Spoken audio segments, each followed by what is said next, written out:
You enter into an agreement with the contractor that's been qualified. So we have a list of qualified contractors.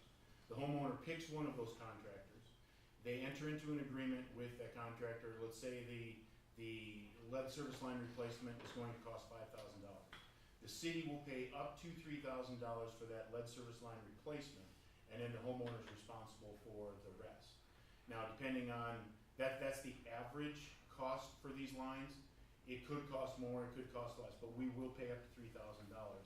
And then that money comes out of this $300,000 loan with principal forgiveness from the DNR. And how is the process initiated? Is it going to be, do I have to pick up a phone and ask for an application, or will it be online, or is it? We will be in contact with those homeowners. We will guide them through the process. We will get them the contractors that are on the list. We have the agreements that are set up. It had to be approved by the DNR because this is federal money, and we'll guide them right through the process. But the homeowner has to contact you. It has to contact us and then contact the contractor themselves. It's between them, basically, is the agreement. All we're doing is subsidizing money that was given to us through this loan to the homeowner for the replacement of the service line. How does the homeowner know if they have a lead line? We'll let them know. You'll let them know. Yeah. That's what I think. I guess that was my question. Well, You have them identified already? well, so- no. No. There could be lead service lines all over the city. When we come across them based on service leak or in a project, we will go to you and say, Mr. Tillman, you were hooked to a lead service line. Do you want to replace your lead line? Okay. And then the process goes from there. So you don't have any idea how many lead lines there are? No. Where is it replaced from? From the house? It will be to replaced all the way from the main to the house. And the portion on the private property is where they're receiving the money. Obviously, the lead service line from the main to the terrace is on the city. At what point did you start identifying, or haven't you yet? Well, we have service lines that we replaced in the past. Those are the ones that we're gonna go to first. And then it will be going on our project. So if we go and do a project, a main replacement program in front of your house, then we come to you and we say, you know, we encountered lead service lines. Do you want to take part in this program? Well, that's what I wondered, if that was something that might have been done when Ninth Street was. And that's very possible. Okay. Yeah. So I might know already if I did? Yes. Okay. Any further questions? All those in favor say aye, opposed no, and the clerk can call the roll. Alderperson Miller. Aye. Bowman. Aye. Boyce. Aye. Newcomer. Aye. Cook. Aye. Beard. Aye. Marsh. Aye. Tillman. Aye. Unanimous, passes. Council as a whole. You take that also? Sure.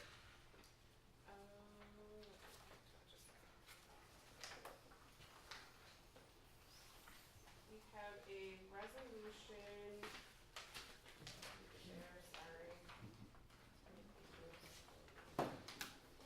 resolution resolution approving agreement with Ellers for possible creation of TID number 9.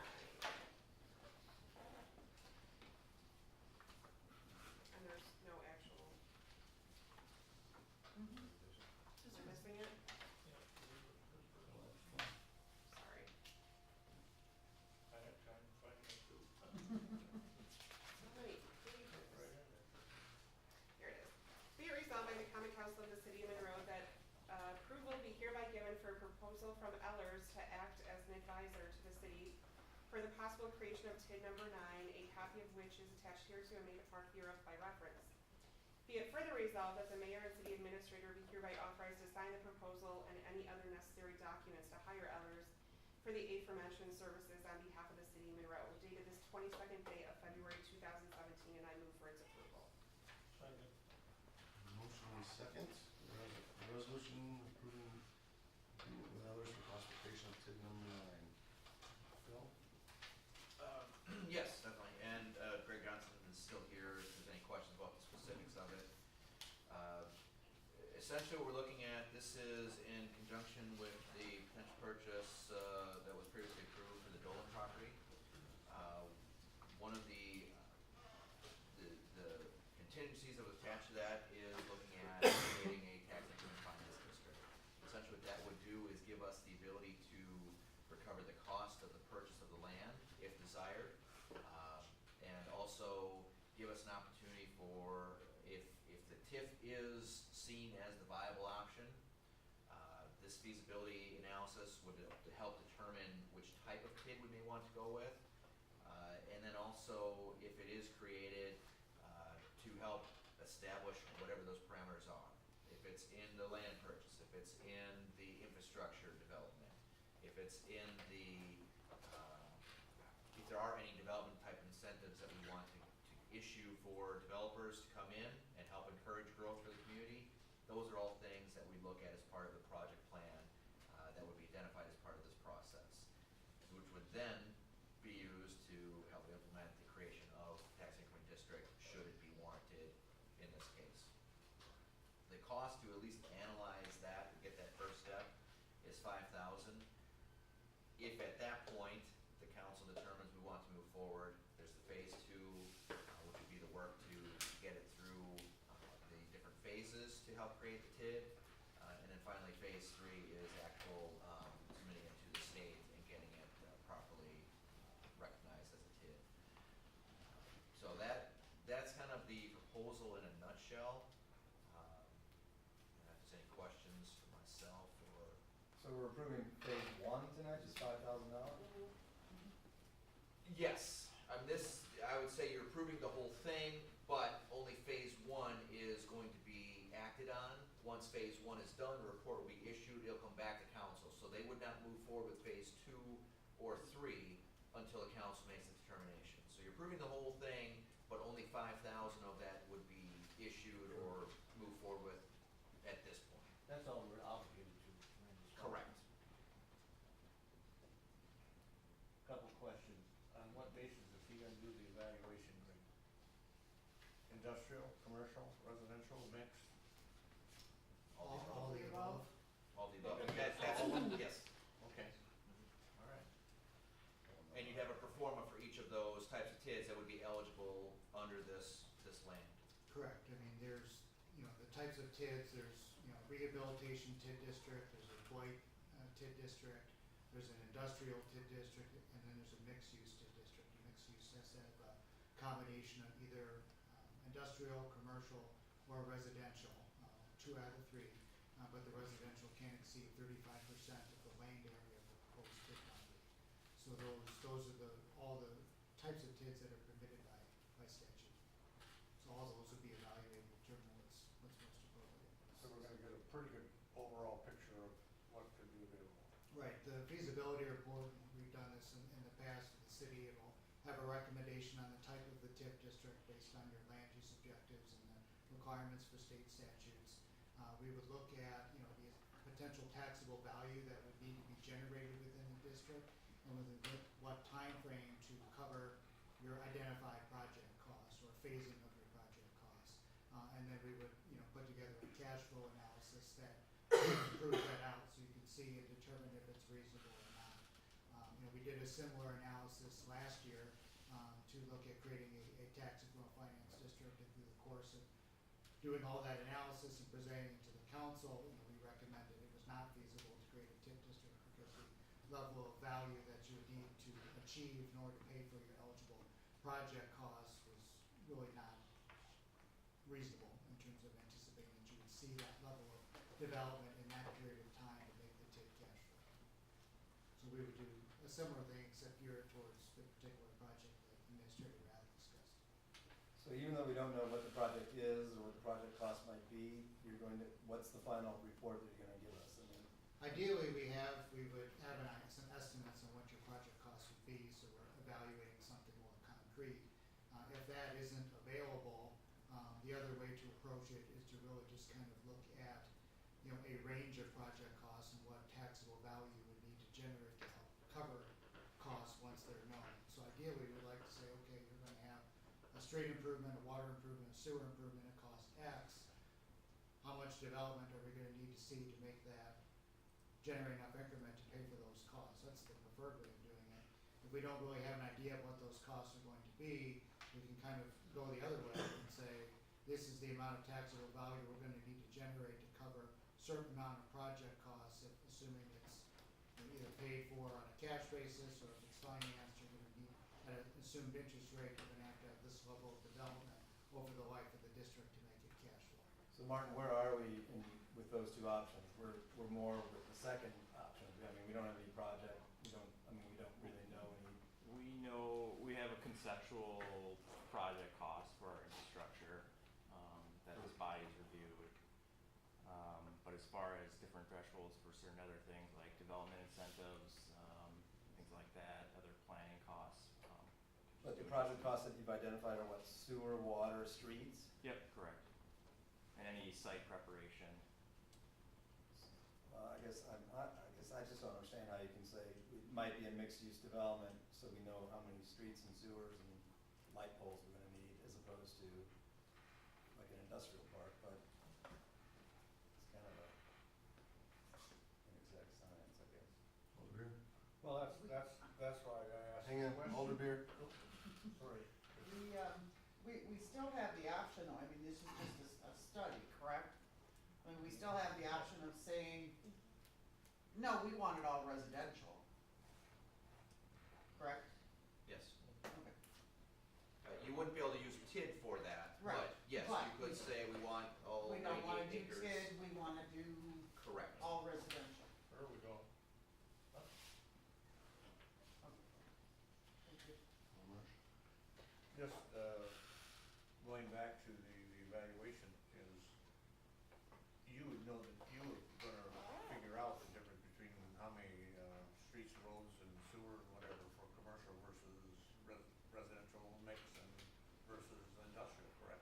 Yeah, I think if There'll be a we project have, cost of that. if you have different proposed land use scenarios for the area, from that, you can, determine what's that infrastructure cost differential going to be depending on a different land use scenario, which would impact then, what level of development you're likely going to need to see. So I mean, what your infrastructure is going to be driven by your proposed land use. That's pretty clear. All right. Anything further? The resolution approving agreement with Ellers for possible creation of TID number 9. All those in favor say aye, opposed no, and the clerk can call the roll. Alderperson Ballman. Aye. Boyce. Aye. Newcomer. Aye. Cook. Aye. Beer. Aye. Marsh. Aye. Tolman. Aye. Miller. Aye. Eight affirmative votes, motion passes. Your Honorable Mayor, I have a resolution giving final approval for dog park. Be it resolved by the Common Council of the City of Monroe that final approval be hereby given for a dog park to be located in the Monroe North Business and Industry Park, with construction to proceed once enough donations have been received. 2, that the City of Monroe Public Works Department shall be responsible for maintenance of the park, and authorization be given for labor and maintenance expenses. 3, that the Monroe Board of Parks and Recreation Commissioners shall establish rules and regulations regarding the use of the park. 4, that user fees be established from time to time by resolution of the council and deposited into the city's general fund. 5, that all legal requirements of state statutes and city ordinances shall be followed for obtaining bids for construction of the park and the letting any contracts. 6, that the Common Council shall approve any official name to be so designated for the park. Dated this 22nd day of February 2017, and I move for its approval. Second. Motion and a second for the resolution giving final approval for dog park. Honorable Mayor, I'd like to thank Alder Newcomer for heading this up. I think it's a great idea, and I know there are a lot of excited people about it in the community. Do you have an update on the fundraising efforts? Yeah, we're over halfway there. What is your goal? 50. 50? What is that like a fence around it and stuff? Fence, fence and then parking lot. Are big ticket items. The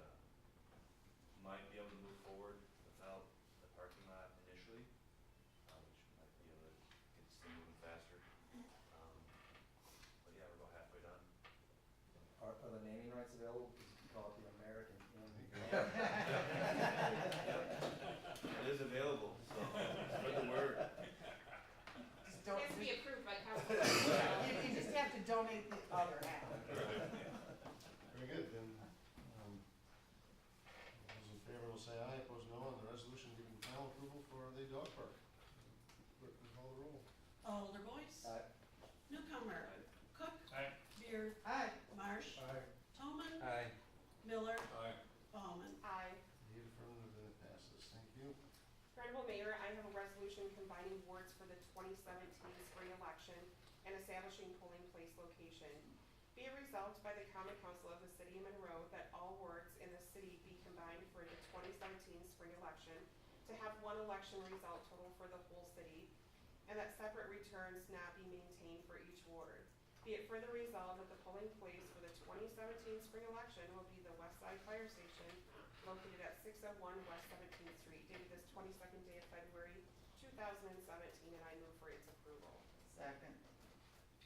Motion and second for resolution combining wards for the 2017 spring election and establishing polling place location. Any questions? I don't know. Yes. I'm just curious how this is gonna be set up, because when I come in to Little Tuesday, it was kind of a hodgepodge down here. People standing around waiting to vote, because it took so long to get everybody through the book system. Because they have one book for the whole city, and you had one person looking up everybody. And how this is gonna be set up, because you're gonna have more people coming in. Oh, correct, and I'm aware of that, Alder Cook. Yesterday's turnout was much higher than we expected. And for the spring election, I'm planning to split that poll book into at least 3. So we will have 3 check-in tables at least for the spring election. By So alphabet. people will get through sooner, yes, by alphabet. They wonder what happened in here. Backed up all the way out the door there.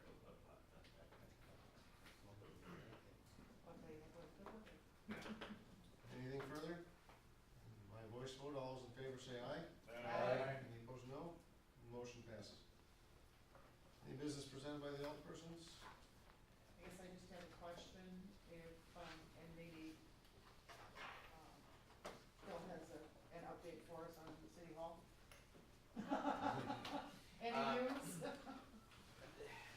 Not much. The letter went out declaring default, and my understanding, I heard before the meeting, is that they did reach out to Attorney Bardoff to set up, or try to set up a time to have somebody come in and take a look at the building. But they have not responded with any statement. They want to have a look at it first. We'll start their investigation, basically. Okay, Who is they? The surety. The surety. The mutual. thank you. Any other alderpersons? Any business presented by the department heads? Honorable Mayor, I just wanted to bring back to you the concerns on the audit that I addressed at the last meeting. Since then, we've had a whole nother concern added to that.